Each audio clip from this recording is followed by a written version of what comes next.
So, I grew up in the 90s, which, despite what people say, wasn't necessarily better than any other decade. It's just the one that I happen to be most carefree and fancy-free in. And it certainly wasn't any kind of golden age or revolution for anything. Well, apart from microprocessors, online communications, and the golden age of science fiction television. Yes, mate, that post-TNG boom of here's some money, go and make a science fiction was pretty great. Not all of it was good. This Blackjack, he was a pirate. Jesus Christ. But there's still some classics in there that haven't really missed a beat or aged a day. Well, I guess we'll just have to hole up in here a while till things calm down. Things will not calm down, Daniel Jackson. They will, in fact, calm up. What it most certainly was not the golden age for was card games. If you view quantity as a quality within itself, then you may actually beg to differ. The sun's come out. The sun came out after I set my lights up. Son of a bitch. Every civilization seemed to worship the sun until artificial light came along. I want to see how the Aztecs feel after they try and get the perfect light set up and then the clouds part. We live in an age now where there are thousands of miniatures games, thousands of board games, thousands of miniatures board games, and loads of self-contained or expandable card games. And I'd say the vast majority of them are fine. They're alright, they're often fun, but at the very least, generally, they are functional and come with a guide on how to play. But that wasn't always a minimum requirement. Oh no, not back in spring 1995 it wasn't. Today we're going to look at our first Magic the Gathering clone, and possibly the first Magic the Gathering clone ever made. What's up, my movers and shakers? I'm Dave, this is MS Paint, and this is Towers in Time.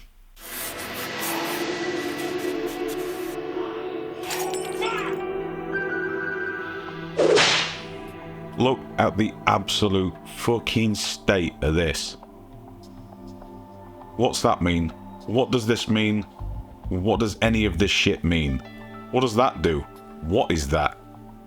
You might be thinking to yourself, okay Dave, yeah sure, no problem, those are pretty baggy looking cards and they're quite difficult from the outset to see what the hell is going on with any of them. And you're probably thinking, you probably should have read the rulebook before you started doing a video, and I would. But there isn't one. No, I had to dig real deep to find any information of use on this issue, and when I was flipping through an old issue of Scry, the collectible card game magazine on archive.org, it mentions in one of the trade order forms, it says you get one rulebook for every order of 12 packs of starter decks. That means the shop that orders them in to resell them gets a rulebook. You don't. Can you imagine back in 1995, you are a game store that is trying to sell this, or you're a punter that's just trying to buy it and get into it, and there is no rulebook included, and the shop cannot give you one. And there is just simply no way to learn this without a massive expenditure of the human lifespan of someone teaching you how to do it. A shop owner has to take time out from actually making money to learn this system, which would take a long time, and to teach someone the system, which would take an even longer time, and get someone invested in a game that they probably have guessed like a week in. This is not getting a reprint, it is not getting an expansion, and it isn't really going anywhere. The incentive just, it's just not fucking there, is it? Yeah, the easiest way to get a hold of the rule set, and I stress easiest, was to head to www.tcgames.com/towers and rack that phone bill through the moon while your eyes bleed trying to read 12 pages of rules on a 15-inch 480 monitor. Or I guess you could just print them out like I did. And some of you might be thinking, yeah, well, that's okay, that's just kind of vaguely ahead of its time. Yeah, kind of. But on a council estate in northern England, we were not ahead of our time. And if I had wanted this game, and if most of the people I knew wanted this game, or my dad knew, there was literally no way to get rules. Getting a card game like this out into the world in like the wake of Magic, which you might think might be easy, Personally, I don't think it was, because it's still very much untested water. There's only really one example of a card game kicking ass and taking names in 1993, and for you to be the first out of the gate afterwards is pretty risky waters, I would say. Which makes me think, why would you do all that to just not put a rulebook in? Now, in the wrestling business, this is referred to as killing your own push. However, with my downloads of the rules, I did play some games before making this video. I played 5 games, in fact. And I played with Connor, who is my normal weekly Final Fantasy TCG comrade. We play that together. I think we're the only people in the city that play it. And Connor is normally a very reasonable and patient man. However, when I slammed this AQA textbook down on the table with the rules on, the friendship was a little bit tested. And the friendship continued to be tested as we played more and more games.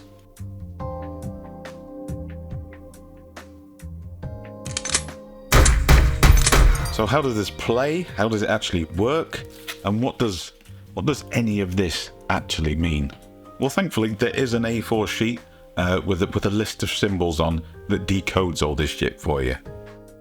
Let me tell you, those World War II code breakers would take one look at one of these cards and think, nah, I'm never going to fucking crack that. No way. Firstly, there's temper. This is how much temper is generated by the card. Temper is mana. And those are elemental points that you can use to play things. Okay, so far so good. However, things get real complicated when there's no symbol for elements on the cards, which is most of the time, it's just color coordinated. Okay, great, nice. Color coordination is pretty easy, and a lot of card games do that, and it is easier than searching through this absolute sea of nonsense.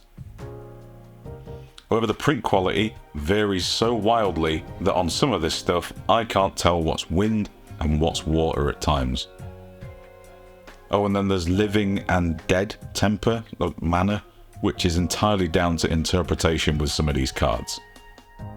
Like a skeleton horde is obviously undead, but it's also just a generic follower card, so does that generate living or dead mana? The temper cost to play the card, or the cost in mana, that's easy enough. Attack value, okay. Defense value, sure, fine. Totem, alright, okay. Totem is like a familiar or a regular ass animal which can work independently or attached to a follower, and then they combine their stats and abilities. Yeah, so I can give my sky giant a tortoise friend, which almost doubles his defense because the tortoise has a shell. Right, that's great. So I can only assume he's using the tortoise as a tiny little shield. You can also upgrade an army of orcs with a frog, of course, which has the same stats near enough, so that's actually kind of a mechanic I can get on board with. This frog literally doubles this army of orc statistics. Follower, that's the thing that fights for you and can hold items and can hold more frogs. Very important. Monster, that's the thing that fights for you but doesn't have what would traditionally be classed as a pair of hands, so that's not frog or tortoise compatible. Artifacts, which can also be things that fight, like a gargoyle or whatever the fuck that's meant to be. Item, yep. Gates, which are like lands or sources, but they can explode and kick off effects. That's kind of interesting. Okay, good. You'll be pleased to know that is only a quarter of the icons explained, and I am not going to go into all of them. No way. So what a busy little game this is. Let's look at Magic the Gathering card from around the same time. I assume it's from around the same time. That there is basically what Towers in Time is competing with. It's so simple by comparison. There's a couple of icons, a couple of numbers, and a text box that just says, just do this thing. Towers in Time is not competing with the artwork, the tactical nature of the game, the speed, how many releases and expansions it gets. You're competing with raw playability and functionality. And that is, if I'm being very polite, that is where this game shits itself. Come on down to the WAYLAND Games Warehouse and Emporium, based down here in the sunny little town of Hockley.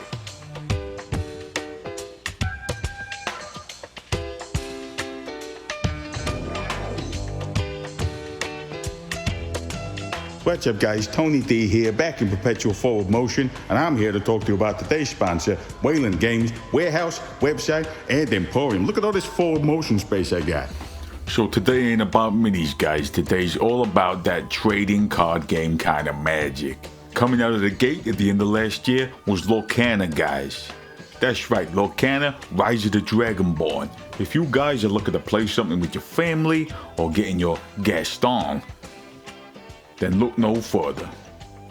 Plenty of current releases and upcoming stuff. Lorcana is the place to be if you want to play something that's just a little bit more laid back. And also Disney. What's inside the Pokeball? More Pokemon cards, of course. Without a doubt, the hottest game in the universe right now. Oh, and the Lord of the Rings, Magic the Gathering. Wait, what? Yu-Gi-Oh? There's still a thing? I think I played that in prison once.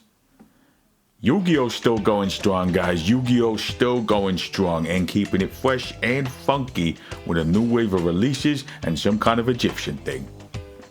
And we can't talk about card games without talking about Magic the Gathering, guys. All the hottest new sets here, including Ravnica Remastered, now in 4K HD, you know what I'm talking about, guys? Commander decks for those beer and pretzel nights, and the Magic universes beyond the Lord of the Rings. That's a lot of money, I ain't gonna lie to you guys, but that's also a lot of loyalty points right there, guys. That is a lot of redeemable points right there. And for pre-order, the Magic the Gathering Fallout Commander deck with my future ex-wife, Dr. Madison Lee. And don't forget, guys, Magic the Gathering Murder at Karloff Manor. Basically, Cluedo with the magic and the dragons and all that. And this might just be your last chance to pre-order because this thing is selling out everywhere. And if Magic's a little bit too intimidating for you and you want something with a lower bar of entry and, you know, a slightly lower price point, then look no further than my main man, Flesh and Blood, guys. This is by far the hottest game that ain't Magic or Pokemon, and it's taking the tournament scene by storm. We love a little bit of Flesh and Blood over here at MS Paints, and that sounds real wrong when I say that. Along with this, our Emporium staff are always on hand and ready to help with any query you might have. Models, paints, snacks, drinks, and a toilet that flushes. Whatever you need, WAYLAND's got it. So check the link in the description down below to see what WAYLAND Games has for you. Alright, bye now. You know, that stuff costs less at WAYLAND. WAYLAND. You'll never leave without a smile at WAYLAND. Let's take a look at how all of this actually works together, and I'm going to tell you the things that I like about it, and then I'm going to tell you the things that I don't, well, not necessarily don't like about it. I'm going to tell you the things that just don't work. Players have to build a deck of at least 50 Wait, what? At least 50? Well, okay. Draw 5 cards and place them on the battlefield. These are your shields. In Towers in Time, you have shields instead of health, and these cards are merely symbolic counters of that health. Imagine paying like £150 for a game-breaking trading card, only for it to be drawn in the first 5 cards and to literally serve the purpose of a counter. Jesus Christ. With our shield set, we now need to draw 14 cards.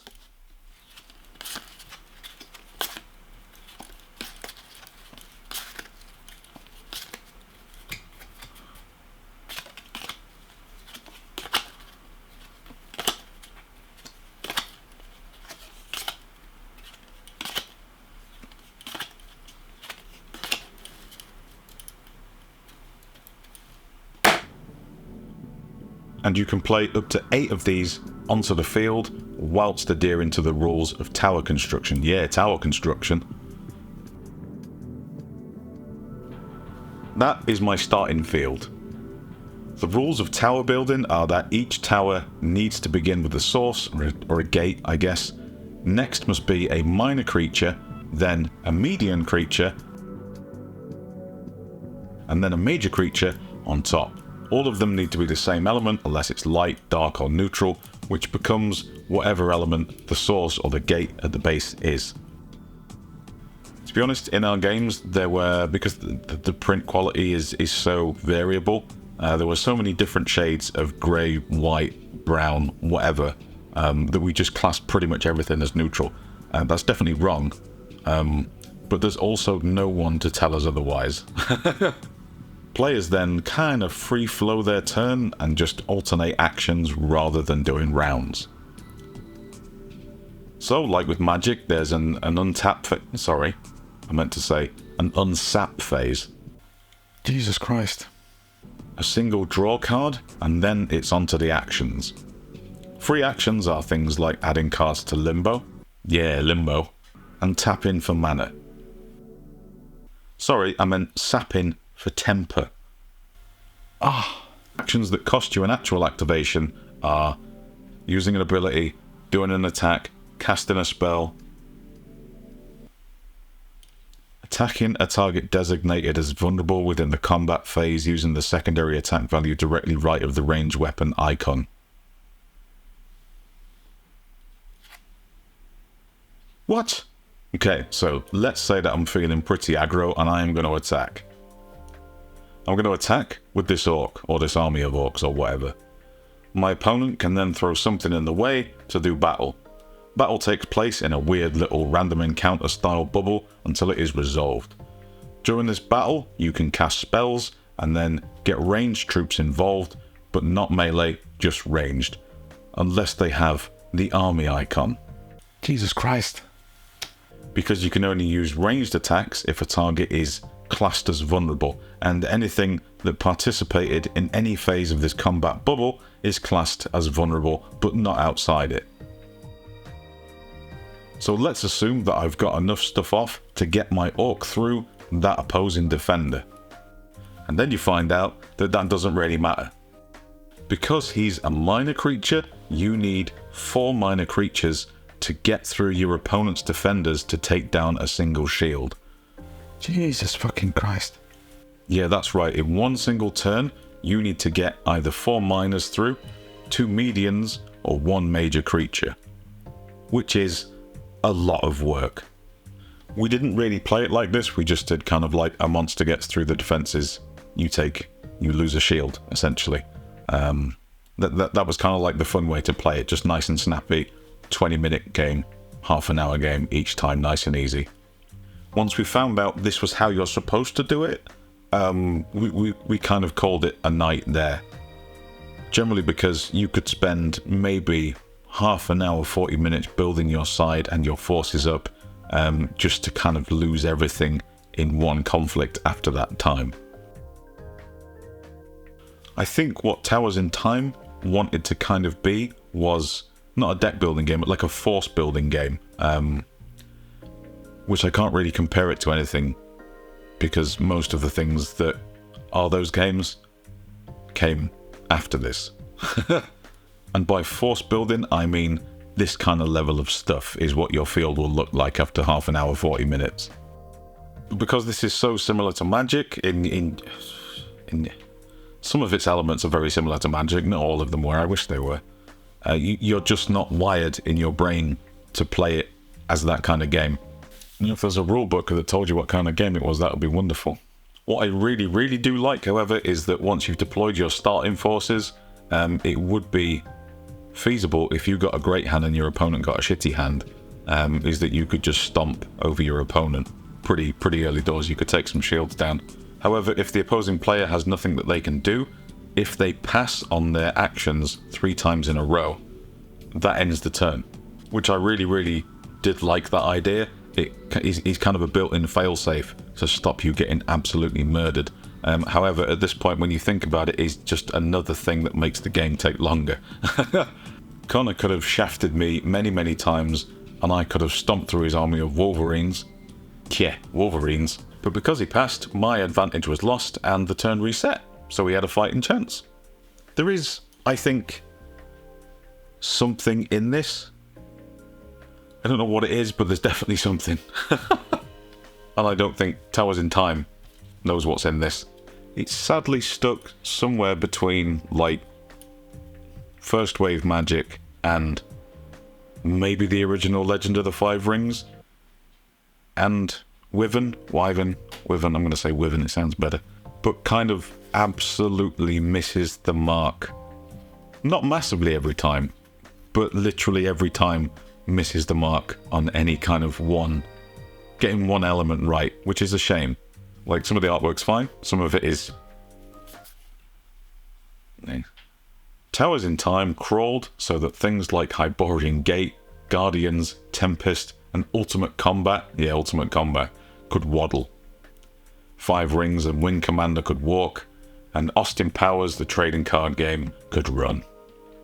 I mean, we could call it the Bronze Age of card games. I mean, we could. We had a laugh, we had a good time. Potentially not thanks to the game, but due to the game. Oh, they've not even lined the print up on the cards. The spiel on the back goes onto the side and the front.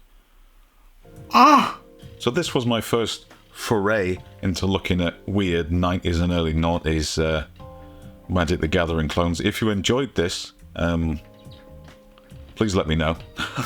If you can think of anything that might fit that criteria, please do let me know in the comments. I do have some on the old eBay watch list. However, if you can think of some more, that would be awesome. Thank you for watching, and a huge thank you to my wonderful Patreon community who may or may not like this. I hope they like this, but they'll definitely let me know if they don't. Please feel free to like and subscribe. We are going to come back and do some more card games like this. Most of the content on this channel is hobby and diorama and Warhammer and painting related. However, I'm fucking regretting branching out now. Until next Towers in Time, cheers, I'm out of it.